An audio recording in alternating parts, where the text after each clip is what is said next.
I stood on my daughter-in-law Patricia's marble driveway as she pointed her manicured finger at my worn work clothes.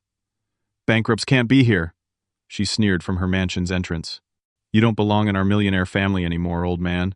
Get off my property before I call security." The crowd of wealthy guests at her charity gala whispered and stared. My son David stood silently beside his wife, avoiding eye contact with me completely. I pulled out my phone, dialed one number, and said quietly, "It's time." 18 black SUVs began rolling up the driveway. The sound of those approaching engines made Patricia's confident smirk falter for just a moment, but she quickly recovered her composure.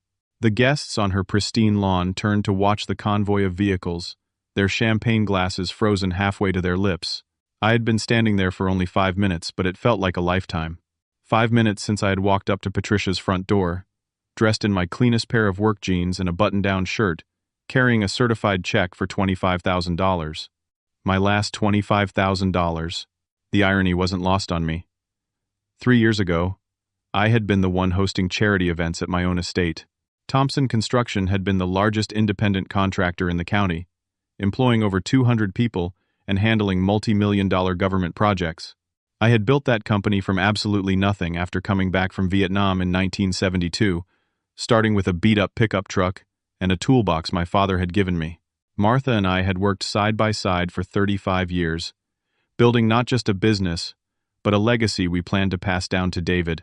She handled the books with her sharp mind for numbers, while I worked the sites and managed the crews.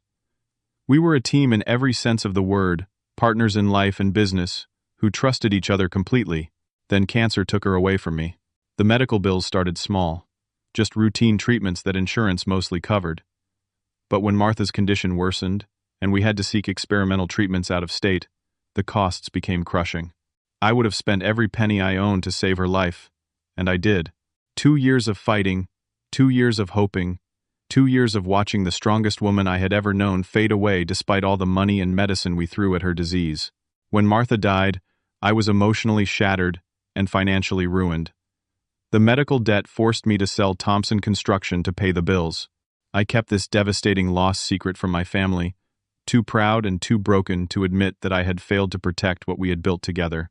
During this darkest period of my life, David married Patricia Whitmore. She was beautiful, polished, and came from serious money. Her father, Richard Whitmore, owned half the commercial real estate in 3 counties. Patricia had grown up in country clubs and private schools, speaking the language of wealth and privilege as naturally as breathing. From the beginning, Patricia made it clear that she considered me an embarrassment to their social circle. She would make little comments about my outdated clothes, my rough hands, my simple way of speaking. Gradually, she began poisoning David against me, suggesting that I was becoming senile, that my grief over Martha's death had left me mentally unstable. David, who had always been somewhat impressionable, started to distance himself from me. He stopped returning my phone calls promptly, made excuses to avoid family dinners, and began speaking to me with a patronizing tone that broke my heart. The boy I had raised, taught to fish, helped with homework every night, was treating me like a burden. Today was supposed to be different. Today was Patricia's annual charity gala for the Children's Hospital, an event she had been planning for months. When I heard about it, I decided to make one final gesture to try to bridge the gap between us. I liquidated my remaining savings and wrote out that check for $25,000, more money than most people donate to charity in their entire lives. I had imagined Patricia's face lighting up with surprise and gratitude. I had pictured David putting his arm around my shoulder with pride. I had hoped this generous donation might remind them that I was still family, still worthy of their love and respect. Instead, Patricia had taken one look at me standing on her doorstep and launched into a public humiliation that cut deeper than any physical pain I had ever experienced.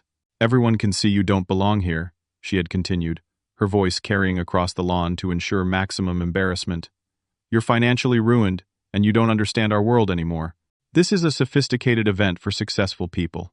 The guests had started murmuring among themselves, creating that awful sound of whispered gossip that follows scandal. I recognized several faces in the crowd, business owners and civic leaders who had once treated me as an equal. Now they looked at me with pity and secondhand embarrassment. But the moment that truly destroyed me was when David finally spoke up. "Dad, maybe you should go," he said quietly, still not meeting my eyes. "This isn't your scene anymore." Those words hit me like a physical blow. My own son, the child I had raised with love and sacrifice, was publicly asking me to leave rather than defending me. He was choosing his wife's wealth and social status over his own father. The guests continued their murmuring, and I caught fragments of their conversations drifting across the manicured lawn. "That's the old man who used to own Thompson Construction. I heard he lost everything when his wife got sick. Pathetic, really. Showing up here like he still matters. Someone should call security." I stood there absorbing every cruel word, feeling smaller and more alone than I had since Martha's funeral. These people who had once competed for my business, who had smiled and shaken my hand at ribbon cuttings and groundbreaking ceremonies, were now treating me like a vagrant who had wandered onto private property. That's when I pulled out my phone and made the call that would change everything. As the first of the black SUVs came to a stop near Patricia's circular driveway, I watched her confident expression begin to crack. The lead vehicle's door opened, and Tom Bradley stepped out. But he wasn't the Tom Bradley these people expected to see. Tom Bradley adjusted his suit jacket as he approached, and I could see the confusion spreading across Patricia's face like spilled wine on white silk. The guests had gone completely silent now, their champagne glasses forgotten as they tried to process what they were witnessing. Patricia's voice wavered for the first time since I had arrived. "What is this? Who are these people?" Tom walked directly toward me with a respectful nod, then turned to address the crowd. "Ladies and gentlemen, I'm Deputy Director Tom Bradley, with the Federal Financial Crimes Division." He displayed his badge, with practiced authority. "We're here on official business." The gasps from the crowd were audible now. Patricia's face went white, then flushed red with anger and panic. "This is ridiculous. Officer, this man is trespassing on my property. I want him arrested immediately." But Tom wasn't looking at me with the eyes of someone about to make an arrest. Instead, he shook my hand firmly and said, "Sir, thank you for your patience. We need your assistance with the Whitmore investigation." The words hit the gathering like a thunderclap. Patricia actually staggered backward, clutching the door frame for support. "Investigation? What investigation? There must be some mistake." David looked completely lost, his eyes darting between Tom, me, and his wife. "Dad, what's going on here? What investigation?" I had been waiting for this moment for 6 months. 6 months of careful planning, 6 months of playing the role of the broken, defeated old man, 6 months of letting my own family treat me like a failure, while I gathered the evidence that would bring down one of the most sophisticated criminal enterprises in the state. It had all started when Richard Whitmore approached me about buying Thompson Construction. At the time, I was drowning in medical debt and desperate for a way out. Richard had offered to purchase the company through what he called a network of investment partners, promising to pay well above market value. But something about the deal felt wrong. The paperwork was unnecessarily complex, involving multiple shell companies and offshore accounts. The payment structure was designed to obscure the true source of the funds. Richard insisted on cash transactions and seemed nervous about any documentation that might create a clear paper trail. My instincts, sharpened by decades of dealing with contractors and subcontractors, told me this wasn't a legitimate business transaction. Richard Whitmore wasn't just buying my company. He was trying to use it as a vehicle for something illegal. So instead of accepting his offer, I did something that surprised everyone, including myself. I called the FBI. Special Agent Sarah Chen had been investigating financial crimes for 15 years, and she immediately recognized the patterns I described. Richard Whitmore had been on their radar for months, suspected of running an elaborate money laundering operation through his real estate empire. What they needed was someone on the inside, someone he trusted enough to reveal the full scope of his criminal network. That someone turned out to be me. For 6 months, I had played the role of the desperate, financially ruined widower while secretly working with federal investigators. I allowed Richard to believe he was manipulating me, let him think I was too grief-stricken and financially desperate to ask difficult questions about his business practices. The sale of Thompson Construction had been carefully orchestrated with FBI oversight. On paper, it looked like I had lost everything. In reality, the company had been purchased by a federal task force using seized criminal assets, with Tom Bradley serving as the front man. I retained operational control while appearing to be completely out of the picture. During those 6 months, I had worn recording devices to dozens of meetings with Richard. I had documented cash transactions, photographed suspicious documents, and helped federal agents map out a criminal network that stretched across 4 states and involved dozens of corrupt officials and business leaders.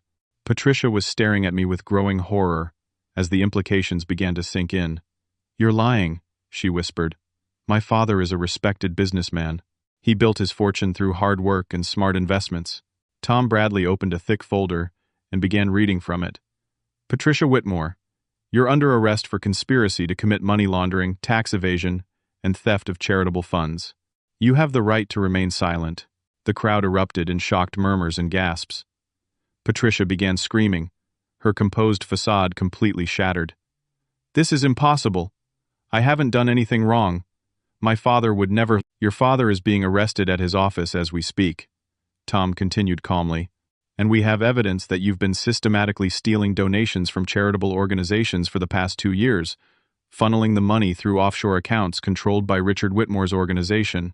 David looked like he might collapse. "Patricia, please tell me this isn't true. Tell me you haven't been stealing from charities." But Patricia's silence was answer enough. As FBI agents began moving through the crowd, several guests tried to leave quickly, clearly worried about their own potential connections to the Whitmore criminal enterprise. I had suspected Patricia's involvement for months, but the extent of her criminal activity had shocked even the federal investigators. The charity gala where she was currently humiliating me was just the latest in a series of fraudulent fundraising events.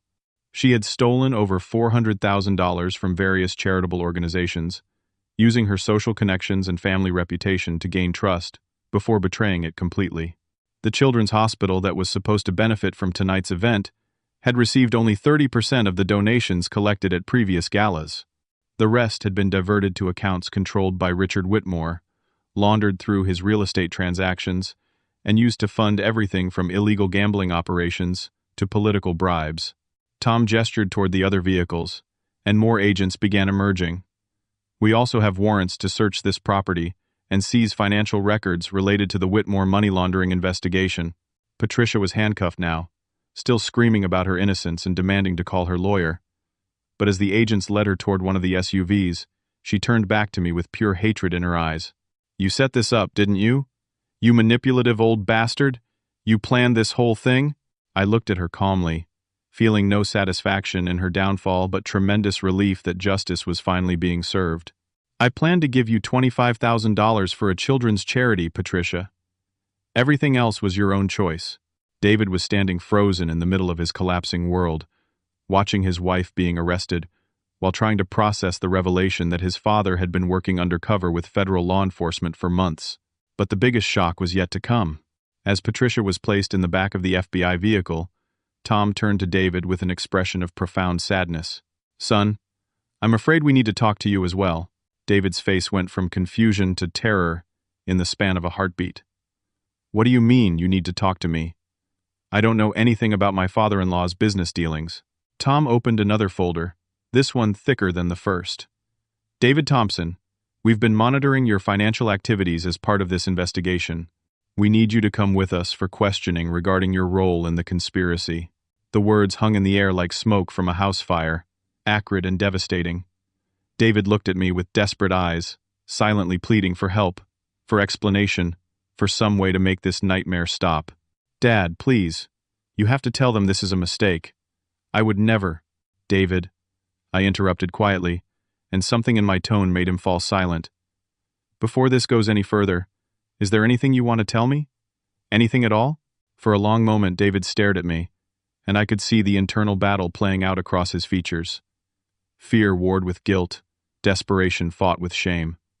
Finally, his shoulders sagged in defeat. "I knew about the charity money," he whispered, his voice barely audible above the murmur of the crowd. "Patricia told me about it months ago. She said her father was having some temporary cash flow problems and needed to borrow from the charity accounts. She promised me it would all be paid back." Each word felt like a knife twisting in my chest. "And you believed that?" "I wanted to believe it," David said, tears beginning to form in his eyes.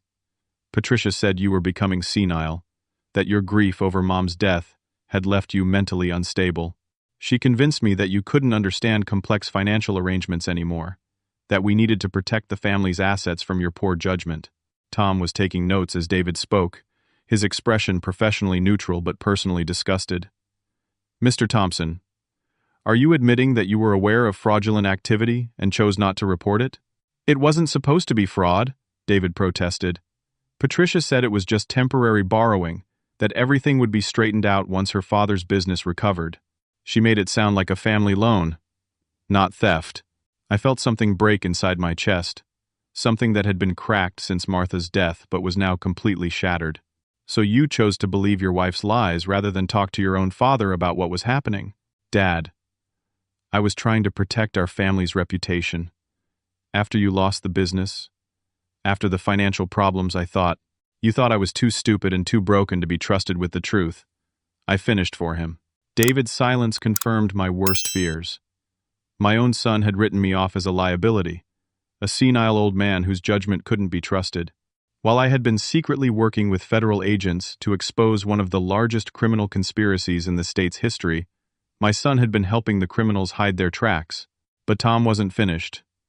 Mr. Thompson, we need to discuss the $2 million you received from Richard Whitmore over the past 18 months. The crowd, which had been gradually dispersing as people tried to distance themselves from the scandal, suddenly went quiet again. $2 million was serious money, the kind of sum that transforms someone from a passive observer into an active participant in criminal conspiracy. David's face went ashen. How did you know about? He stopped himself, but it was too late. About the payments? Tom finished. We've been monitoring all of Richard Whitmore's financial transactions for 8 months. Every wire transfer, every cash deposit, every offshore account movement, including the regular payments to your personal accounts. I stared at my son, trying to reconcile the man standing before me with the boy I had raised. David, please tell me you didn't take money from Richard Whitmore. But David's expression told me everything I needed to know. Not only had he taken the money, but he had done so knowing full well where it came from and what it represented. It started small, David said, his voice hollow with shame. Richard said he wanted to help our family during a difficult time. He knew about Mom's medical bills and your financial struggles. He offered to help pay for Patricia's lifestyle, so she wouldn't have to worry about money while you were dealing with your problems. And you accepted money from a man you knew was a criminal? I didn't know he was a criminal at first, David protested. I thought he was just a generous father-in-law who wanted to help his daughter's family. By the time I realized what was really going on, Patricia said it was too late to back out. She said if we tried to return the money or report Richard's activities, we would go down with him. Tom consulted his notes again. Our investigation shows that you used information about Thompson Construction's government contracts to help Richard Whitmore manipulate the bidding process on federal projects. Is that correct? The betrayal went even deeper than I had imagined. David hadn't just been a passive recipient of criminal money. He had actively helped Richard corrupt the very business I had spent my life building. Dad, I can explain. Explain what? I asked, my voice barely controlled. Explain how you sold out everything your mother and I worked for? Explain how you used the trust I placed in you to help criminals steal government contracts? Explain how you chose money over integrity? Greed over family? David was crying now, the tears of a man who had finally realized the magnitude of his moral failure. I was scared, Dad. After Mom died, and you seemed so lost, Patricia convinced me that we needed to secure our financial future. She said you couldn't take care of yourself anymore, that it was up to us to protect the family assets. So you decided to protect the family by destroying everything we had built on honesty and hard work. Tom closed his folder and signaled to the other agents.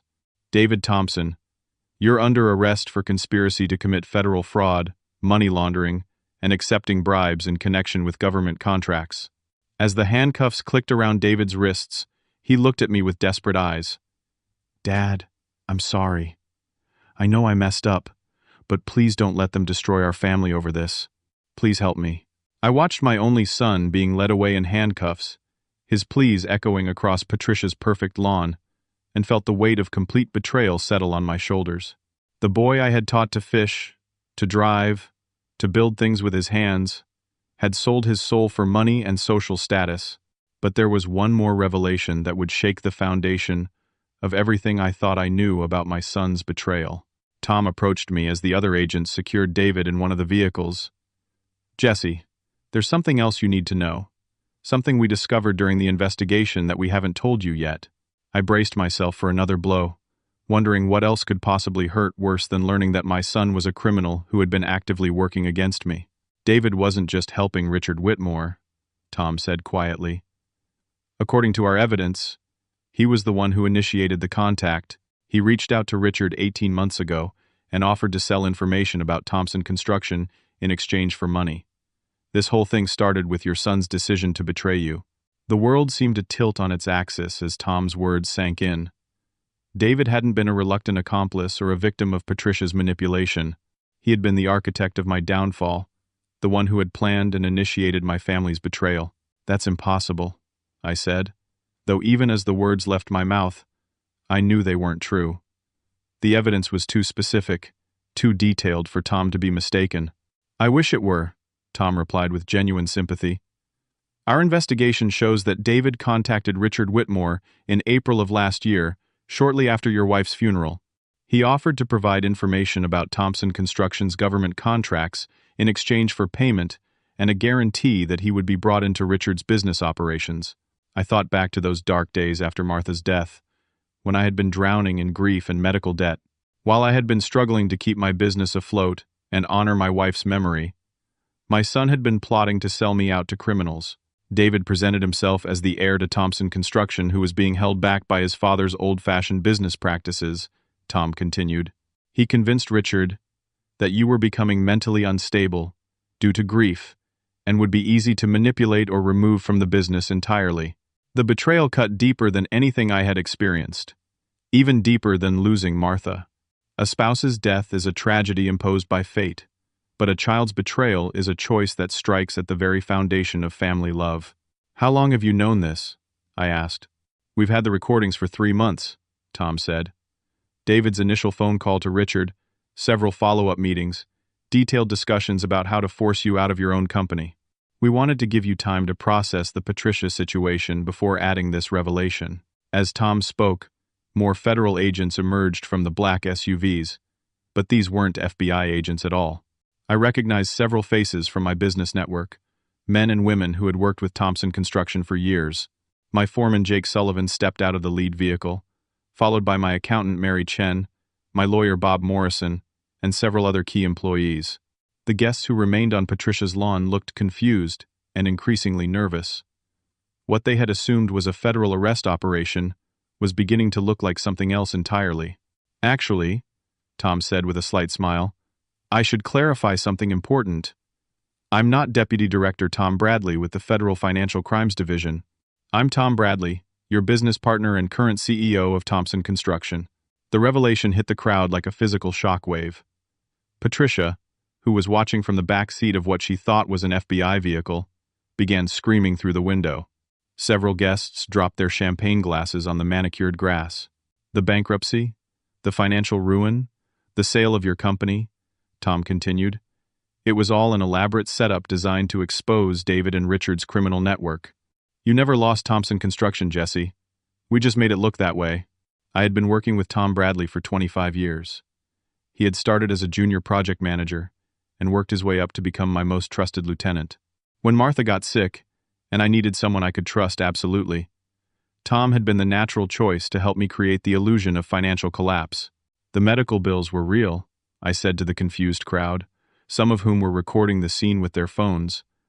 "Martha's cancer treatment did cost us hundreds of thousands of dollars, but we had established a medical trust fund years earlier, money set aside specifically for health emergencies.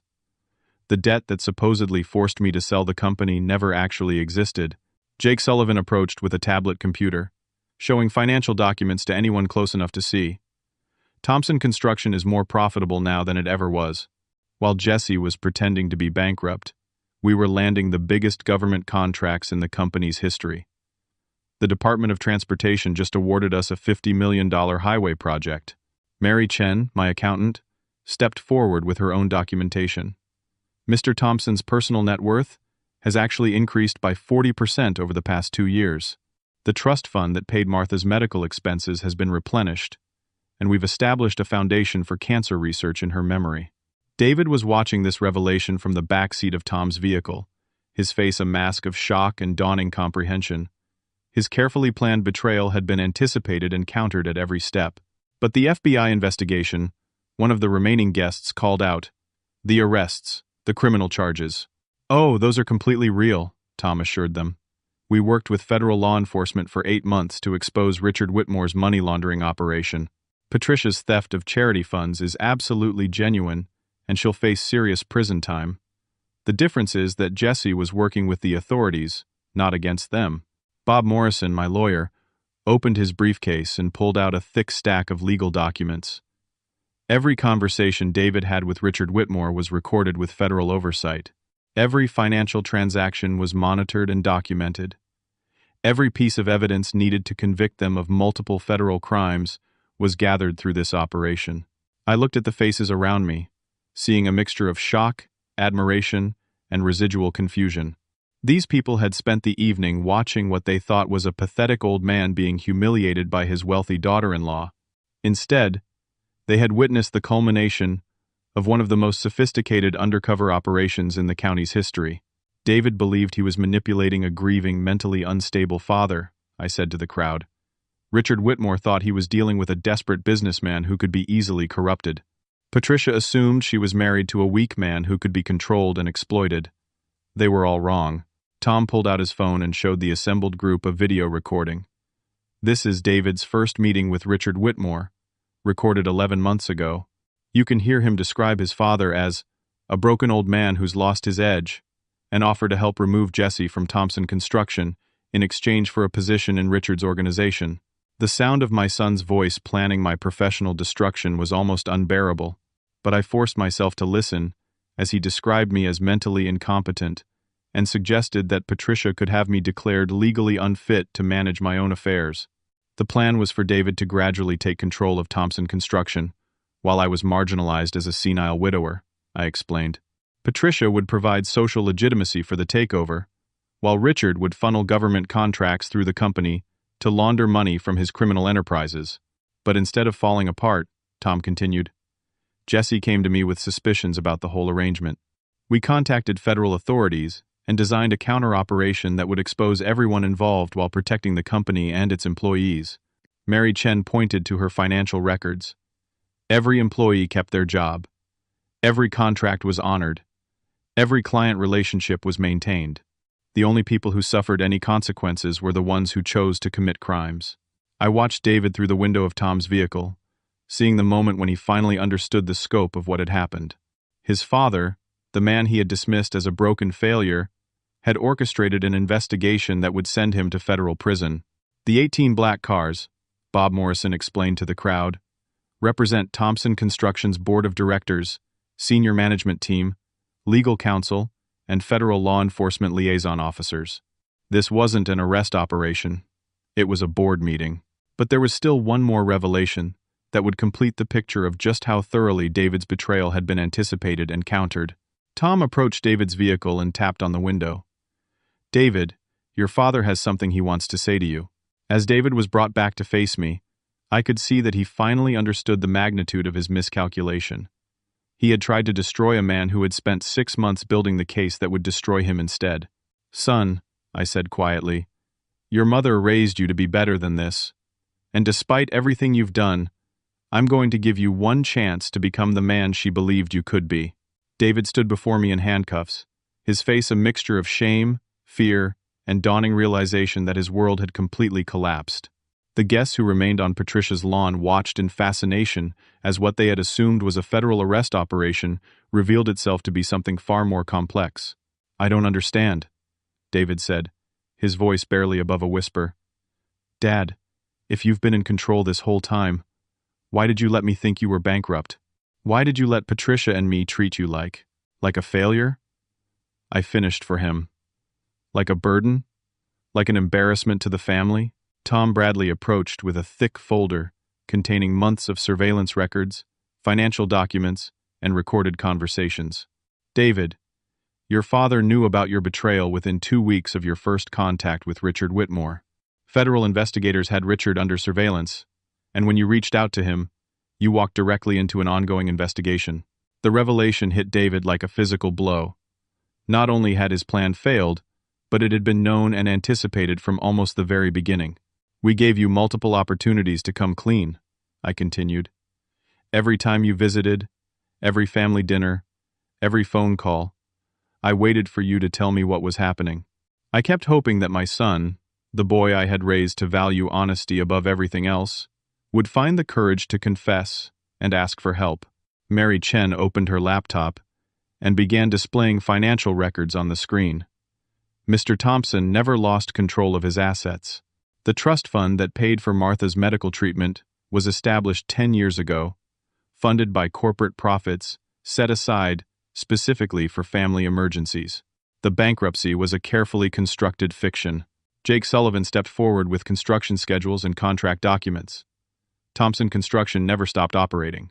We maintained all our existing contracts, hired 50 additional employees, and expanded into 3 new markets. The company is stronger now than it was before Martha got sick. David stared at the evidence of our continued success, finally understanding that while he had been plotting to steal a failing business, he had actually been trying to take control of a thriving enterprise that had grown beyond his comprehension. But the house, David said desperately. You sold the house and moved into that small apartment.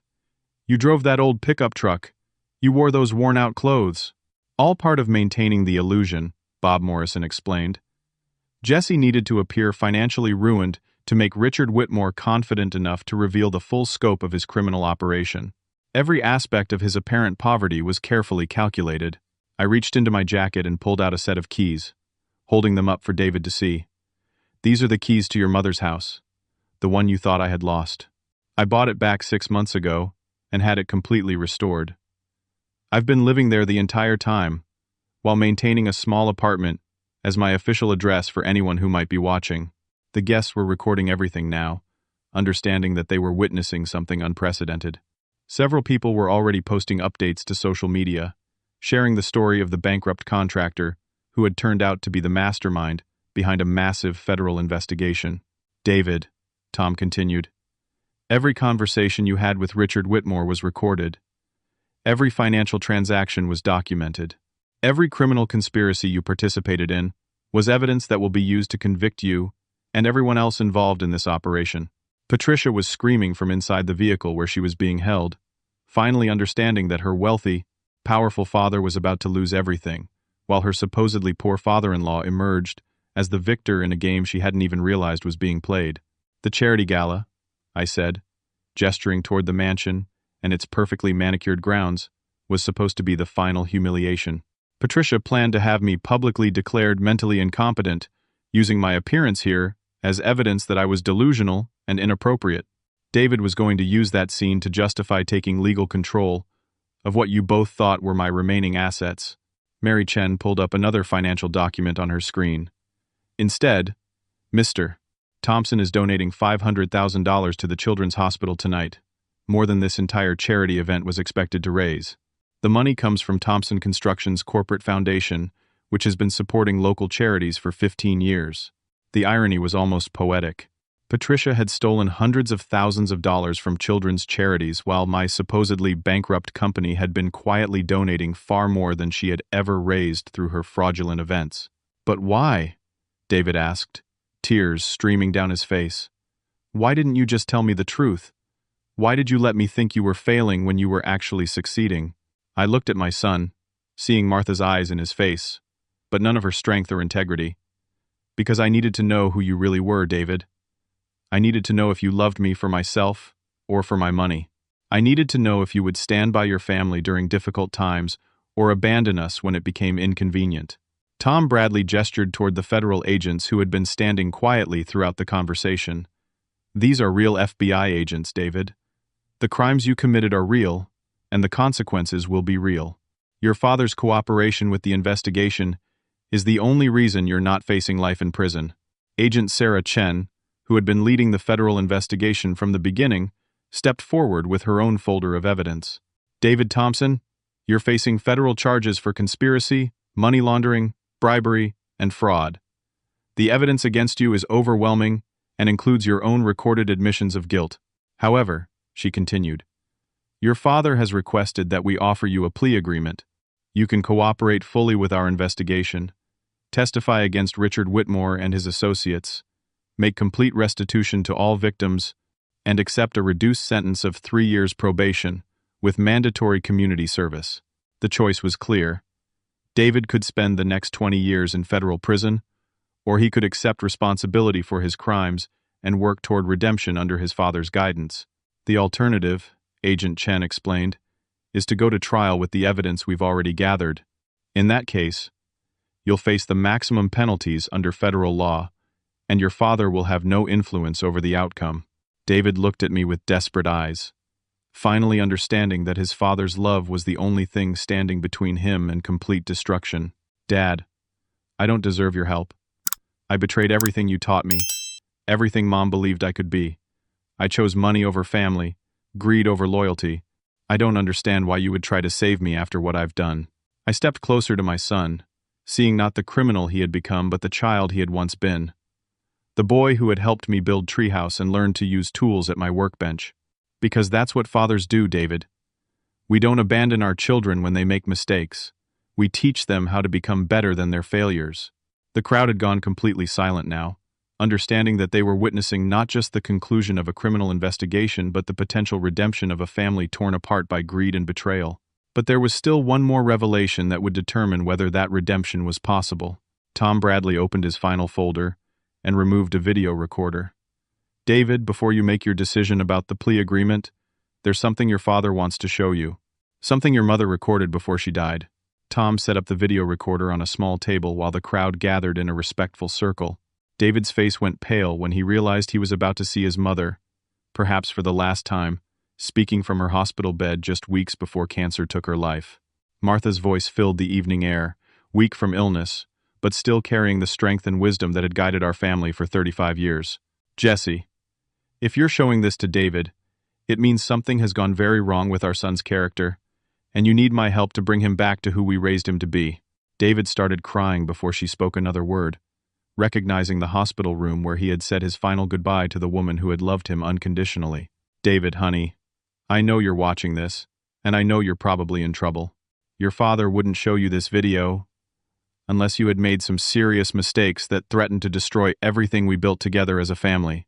The recording showed Martha in her final weeks, her body ravaged by cancer but her spirit still fierce with maternal love and determination. I want you to remember something, sweetheart. Money doesn't make a man. Character makes a man. Integrity makes a man. The willingness to do what's right even when it costs you everything, that's what makes a man. Patricia was watching from the federal vehicle, her own face streaked with tears, as she heard the words of a woman who had built a legacy of honesty while Patricia had been systematically stealing from children's charities. Your father and I didn't work for 35 years to build a business, David. We worked to build a family legacy of honor and service to our community. Thompson Construction isn't just a company. It's a promise to treat people fairly, to do quality work, and to give back more than we take. Martha's voice grew stronger as she continued, drawing on some final reserve of energy to deliver what she knew would be crucial guidance for her son's future. If you're in trouble, it's because you forgot those lessons. If you're in danger of losing everything, it's because you chose the wrong values. But it's not too late to change, baby. It's never too late to become the man your father and I raised you to be. David was sobbing now, the sound of his genuine remorse echoing across Patricia's perfect lawn. The guests watched in respectful silence as a mother's final message reached across death to call her son back from the edge of moral destruction. I'm asking you to make me a promise, David. Promise me that you'll choose integrity over money, family over status, and love over greed. Promise me that you'll help your father continue the legacy we built together, and that you'll teach your own children someday about the values that matter more than wealth. The recording showed Martha reaching toward the camera with a trembling hand, as if she could touch her son through time and distance. Your father loves you more than life itself, sweetheart. He'll forgive you for anything, if you're willing to earn that forgiveness through changed behavior and genuine repentance. Don't let pride or shame keep you from accepting the second chance he's offering you. When the recording ended, the silence stretched for several long moments as David processed his mother's words and their implications for his choice between redemption and destruction. Finally, David looked up at Agent Chen with red, swollen eyes. "I accept the plea agreement. I'll testify against Richard Whitmore, make full restitution to everyone I've hurt, and accept whatever punishment the court decides is appropriate." He turned to me with an expression of complete humility and genuine remorse. "Dad, I know I don't deserve your forgiveness, but I want to earn it. I want to honor Mom's memory by becoming the man she believed I could be." Agent Chen nodded and began preparing the paperwork for David's cooperation agreement. "Mr. Thompson, you'll be released tonight into your father's custody, pending your grand jury testimony. You'll be required to surrender your passport, submit to regular drug testing, and perform 500 hours of community service with local children's charities." The irony was perfect. David would spend the next year working to repair the damage Patricia had done to the very organizations he had helped her steal from. Tom Bradley approached with his own set of documents. "David, if you successfully complete your probation and community service, Thompson Construction is prepared to offer you a position as a junior project manager. You'll start at entry level, earn your way up through demonstrated competence and character, and prove that you can contribute to rebuilding what you helped damage." The guests were witnessing something unprecedented, a corporate family dynasty offering redemption to a son who had betrayed everything his parents had built, contingent on his willingness to earn forgiveness through changed behavior. Jake Sullivan stepped forward with a construction helmet and a pair of work gloves. "Your first assignment will be building a new wing for the Children's Hospital, funded by your father's foundation. You'll work alongside the crews, learn the business from the ground up, and understand what it means to build something instead of tearing it down." Mary Chen presented her own documentation. "The $2 million you received from Richard Whitmore has been placed in an escrow account pending restitution to his victims. Additionally, you'll forfeit all assets purchased with those funds, including your house, cars, and investment accounts." David nodded acceptance of every condition, understanding that he was receiving mercy he didn't deserve and a second chance that few people in his situation would ever be offered. But the most important moment came when I removed the handcuffs from my son's wrists and replaced them with a firm handshake and a father's embrace. "Welcome back to the family, David," I said quietly. "Now let's get to work rebuilding what we almost lost." The crowd erupted in spontaneous applause as they witnessed genuine justice balanced with mercy, accountability combined with the possibility of redemption. Patricia was transported to federal holding facilities to await trial, facing years in prison for her crimes. Richard Whitmore's empire collapsed overnight as federal agents seized his assets and arrested his associates. But David was going home with his father, beginning the long journey back to becoming the man his mother had raised him to be. As the black SUVs began departing Patricia's estate, carrying away the evidence of financial crimes and the promise of new beginnings, I thought about Martha's wisdom and how even in death, her love continued to guide our family toward healing. The Children's Hospital would receive more money than Patricia's fraudulent charity events could have ever raised. Thompson Construction would emerge stronger and more successful than ever. And most importantly, a father and son would begin rebuilding their relationship on a foundation of honesty instead of deception. Justice had been served, but more importantly, love had triumphed over greed, and family had proven stronger than money. 6 months after that dramatic evening on Patricia's lawn, I stood in the lobby of the new Children's Hospital wing, watching David work alongside our construction crews to install the final pieces of custom playground equipment. He was wearing the same work clothes I had worn for decades, his hands dirty from honest labor, his face showing the satisfaction that comes from building something meaningful. The Thompson Foundation had donated $8 million to the hospital project, funded by profits from government contracts that Richard Whitmore had tried to steal for his criminal enterprise. The irony wasn't lost on anyone that the money he had attempted to launder through our company was now being used to heal children and serve our community. David had completed his community service by working with 3 different children's charities, helping them recover funds stolen by Patricia, and implementing new financial oversight procedures to prevent future fraud. The work had been humbling for a man who had once considered himself too sophisticated for manual labor, but it had also been transformative. Patricia had been sentenced to 4 years in federal prison after pleading guilty to multiple counts of charity fraud and money laundering. She would serve her time at a minimum security facility, eligible for release in 3 years with good behavior. During her sentencing hearing, she had finally accepted responsibility for her crimes and expressed genuine remorse for the children's organizations she had betrayed. Richard Whitmore's sentence had been much harsher. At 72 years old, he received 15 years in federal prison for running one of the most sophisticated money laundering operations in state history. His real estate empire was liquidated to pay restitution to victims, and his political connections were investigated and prosecuted where criminal activity was discovered. But the most important transformation had happened within our own family. David had moved back into his childhood bedroom in Martha's restored house, choosing to rebuild his life from the foundation up rather than trying to maintain the lifestyle he had purchased with criminal money. Every morning, he joined me for coffee in the kitchen where Martha had once balanced our business books, and we talked about construction projects, family memories, and the future we were building together. The relationship wasn't repaired overnight. Trust, once broken, requires consistent effort over time to rebuild. David had to prove through actions rather than words that he had truly changed his values and priorities. Some days were harder than others, especially when we encountered people in town who remembered his arrest and legal troubles. But gradually, David had begun earning back the respect of our employees, our clients, and our community. He worked longer hours than anyone else on the crew, took on the most difficult assignments without complaint, and demonstrated the work ethic and integrity that Martha and I had tried to teach him as a child. Tom Bradley had been officially promoted to president of Thompson Construction, while I retained the title of chairman, and David worked his way up through the ranks as a project manager. The arrangement allowed me to step back from daily operations while ensuring that the company would continue to operate according to the values Martha and I had established. During those 6 months, David had also begun attending therapy to understand how grief, entitlement, and poor judgment had led him to betray his family. The sessions were helping him develop better decision-making skills and a deeper appreciation for the difference between wealth and worth. One evening, as we sat on the front porch of Martha's house watching the sunset over the garden she had loved, David asked me a question that had been weighing on his mind.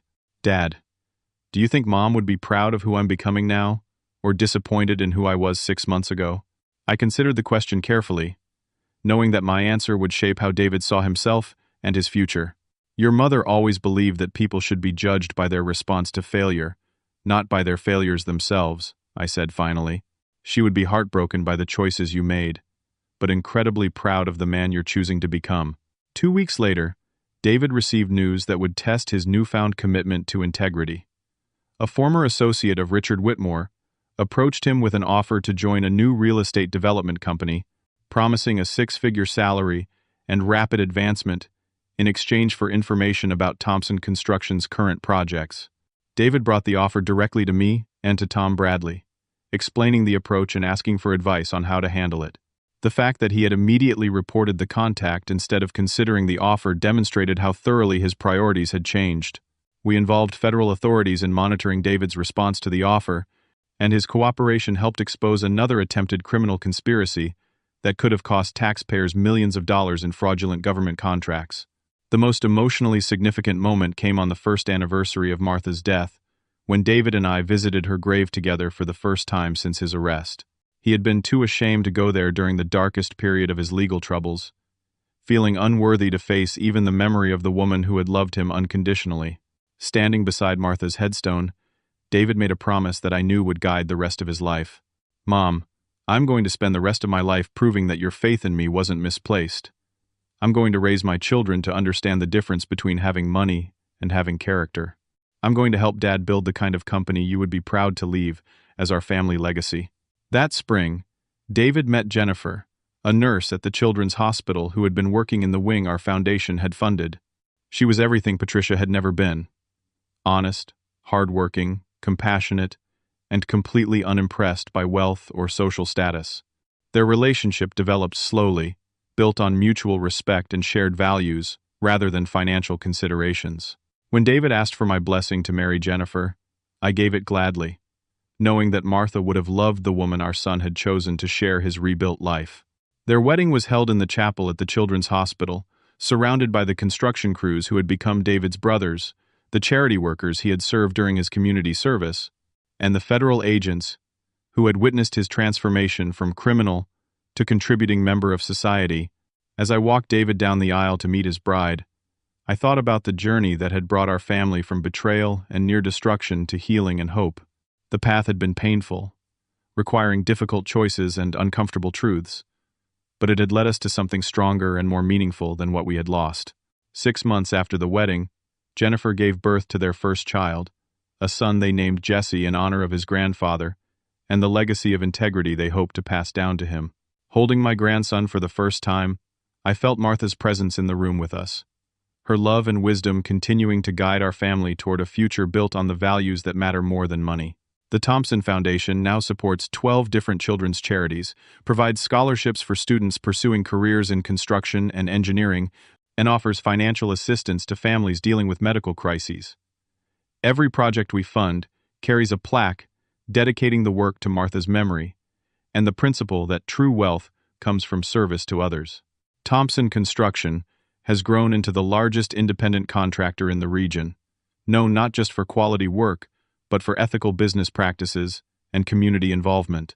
Our employees receive profit-sharing benefits, comprehensive health coverage, and educational opportunities that help them build careers rather than just hold jobs.